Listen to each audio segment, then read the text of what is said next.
And now, a special message from the President of the United States. Hey, boys and girls, ladies and gentlemen, unwanted pets and relatives. It's Mr. Palumbo here. Obviously, I'm not the President of the United States. Unfortunately, I'm not orange enough.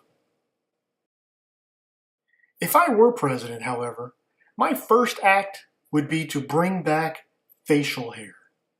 The last president to even have just a mustache was William Howard Taft, who left the office in 1913. Over 100 years without a beard or mustache in the Oval Office? That deserves a look of shame. Industrial Revolution kids, let's give them the look of shame.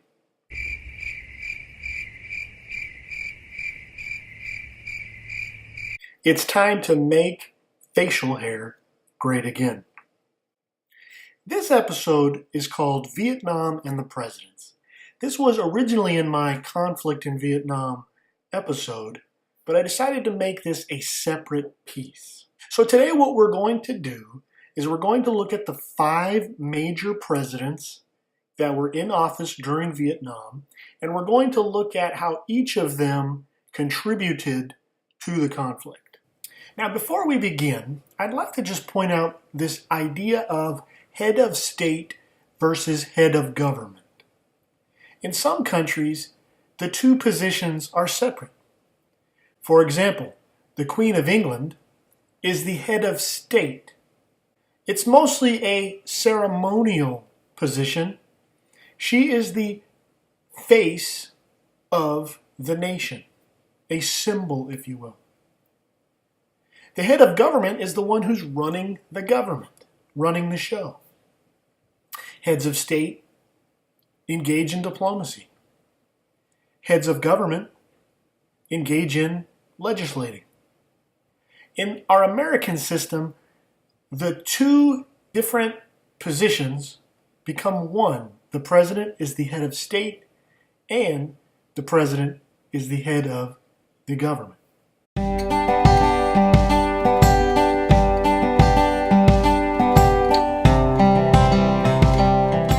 There were 5 presidents in office during the Vietnam conflict. However, I would probably want to throw Truman in there a little bit. Now, he wasn't in there officially when Vietnam kind of started to get rolling, but he definitely laid the framework or the foundation upon which the other presidents built.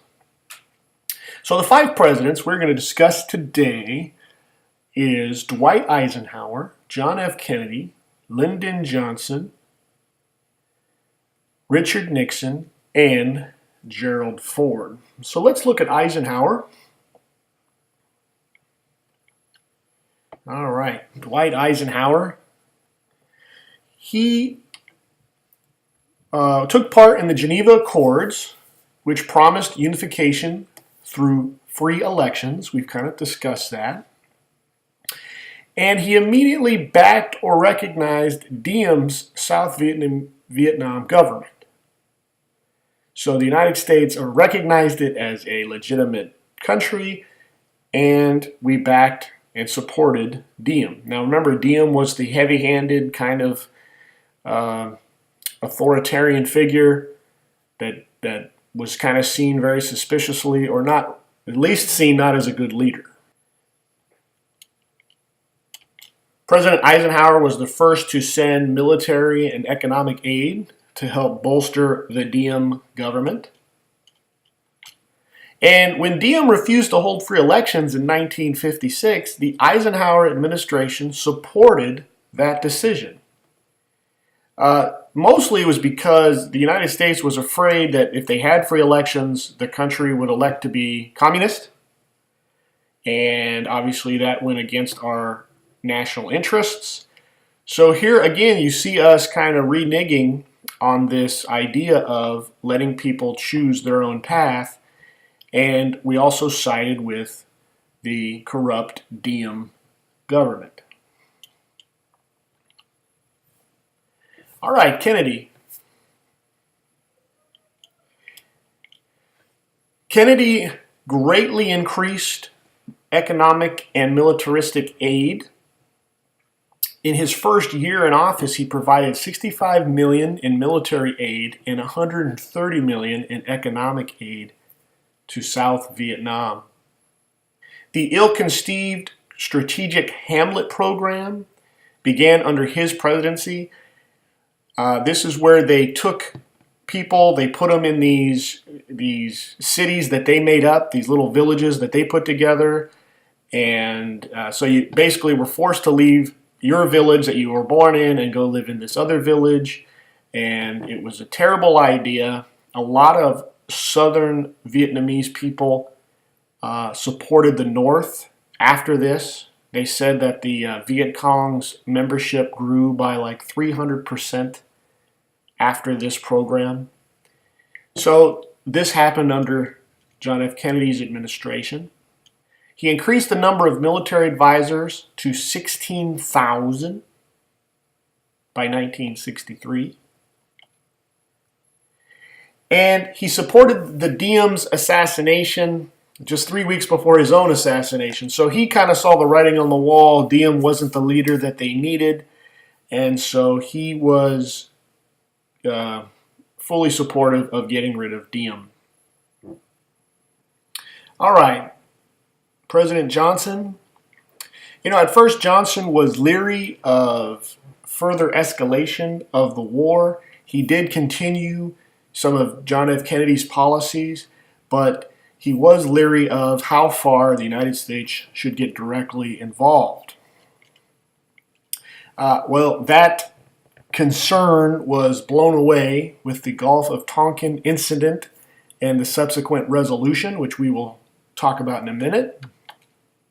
And after the Gulf of Tonkin incident, under Johnson's presidency, there was a steady increase of the number of troops, which peaked at 500,000 by 1968. And Johnson was stubborn. He kept escalating the situation, and a lot of it is because he said, quote, "I'm not going to be the first American president to lose a war."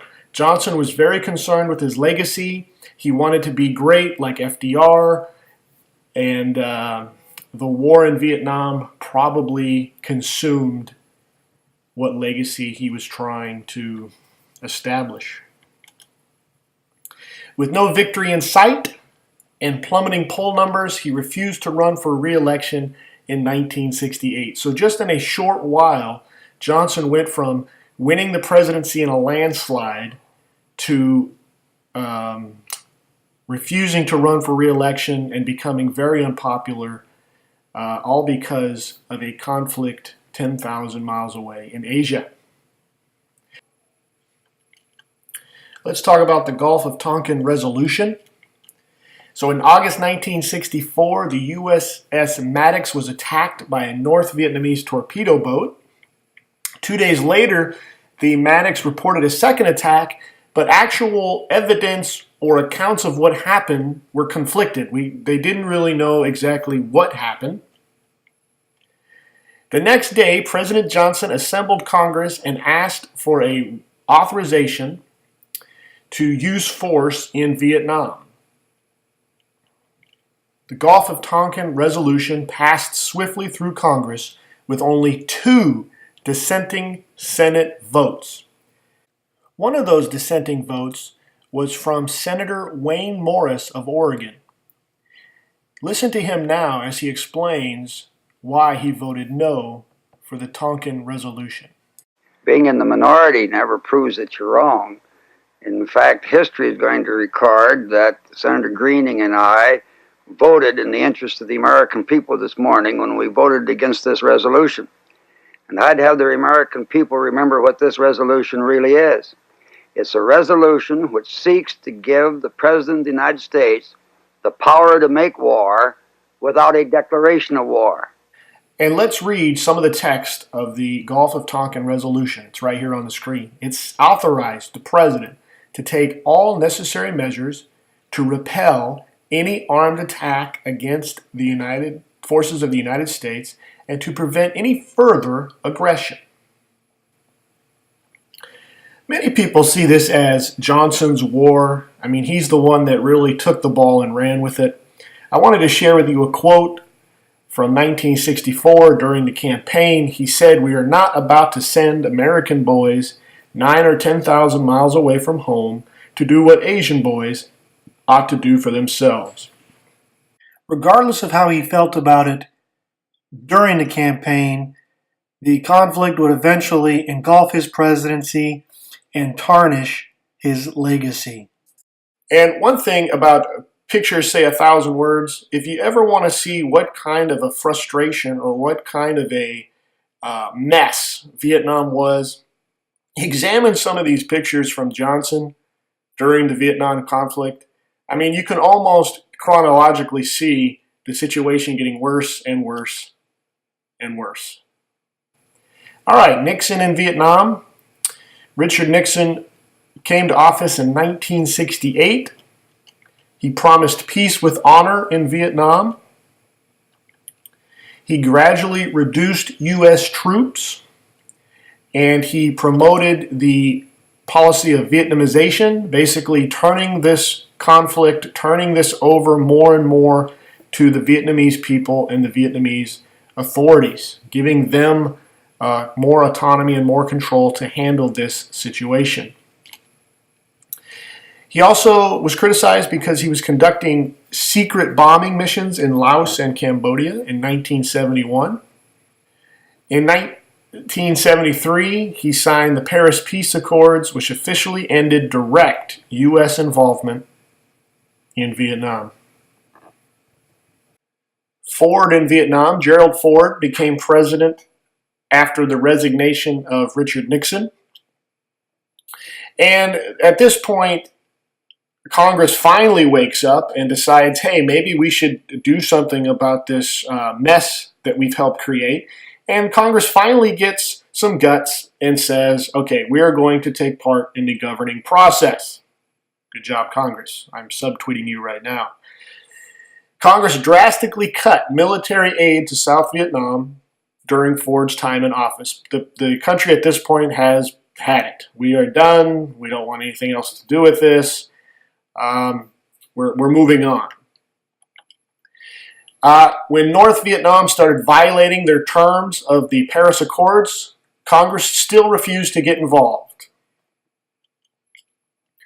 Congress denied Ford's final appeal for military assistance in Vietnam, and South Vietnam fell to the communists in late April 1975. Now, one thing I'd like you guys to keep in mind is international relations or foreign policy is very complicated. Very few administrations succeed with flying colors. Mistakes are always made. We are a society, a globe of people. What is interesting about Vietnam is even from early on, the presidents, Republican and Democrat, had a very cohesive foreign policy. They were very like-minded in many ways. I want you to think, though, does one president have a responsibility to the guy that came before him? Should presidents be blamed for things that are kind of thrown in their lap from the previous administration? Should we be a team regardless of which political party we come from? And finally, I would just like to say we have to remember that presidents are human too.